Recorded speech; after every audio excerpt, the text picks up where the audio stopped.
भारत के पड़ोस में हर तरफ राजनीतिक उथल-पुथल देखी जा रही है। बांग्लादेश से लेकर नेपाल तक युवाओं ने सरकार के खिलाफ मोर्चा खोला और अब उन्हें गद्दी से उतार फेंका। बांग्लादेश में अब भी चुनाव की तस्वीर साफ नहीं हो पाई है, लेकिन नेपाल में जरूर राजनीतिक स्थिरता लाने की कोशिश की जा रही है।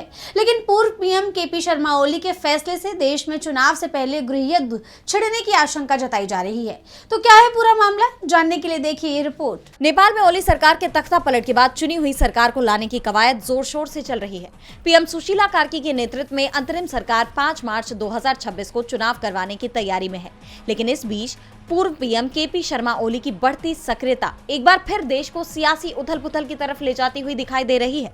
अब ओली ने देश के लोगों, मीडिया और प्रोफेशनल्स को सुरक्षा देने के लिए अपनी पार्टी के तहत एक नई सुरक्षा यूनिट बनाने की घोषणा की है। उन्होंने कहा कि देश में सुरक्षा सुनिश्चित करने में सरकार की नाकामी को देखते हुए नेशनल वॉलंटियर सर्विस बनाई गई। दरअसल हाल ही में एक बार फिर नेपाल में युवाओं का गुस्सा भड़क उठा।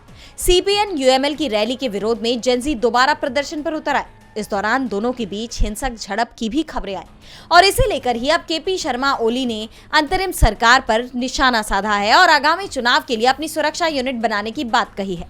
वहीं नेपाल की नेशनल सिक्योरिटी काउंसिल ने सरकार को आम चुनाव के दौरान सिक्योरिटी पुख्ता करने के लिए आर्मी तैनात करने का सुझाव दिया है, जबकि गृह मंत्रालय ने चुनावों के लिए एक इंटीग्रेटेड सिक्योरिटी प्लान को पहले ही मंजूरी दे दी है और इसे लागू करने के लिए सभी 77 जिला एडमिनिस्ट्रेशन ऑफिस में पत्र भेज दिया है। ऐसे में नेपाल में राजनीतिक तनाव बढ़ता दिखाई दे रहा है। ओली की घोषणा को लेकर सवाल तो ये भी उठ रहे हैं कि कहीं ओली देश की सरकार के अलावा अपनी समानांतर सेना बनाने की कोशिश तो नहीं कर रहे, क्योंकि अगर वो ऐसा करते हैं तो फिर ये देश की सत्ता को चुनौती होगी। यानी एक तरफ सरकार सेना को सक्रिय करने पर विचार कर रही है, तो दूसरी तरफ विपक्ष अपने खुद के सुरक्षा ढांचे के साथ मैदान में उतर रहा है, जो देश में गृहयुद्ध का रास्ता खोल सकता है, जिससे नेपाल फिर से अस्थिरता के दौर में चला जाएगा।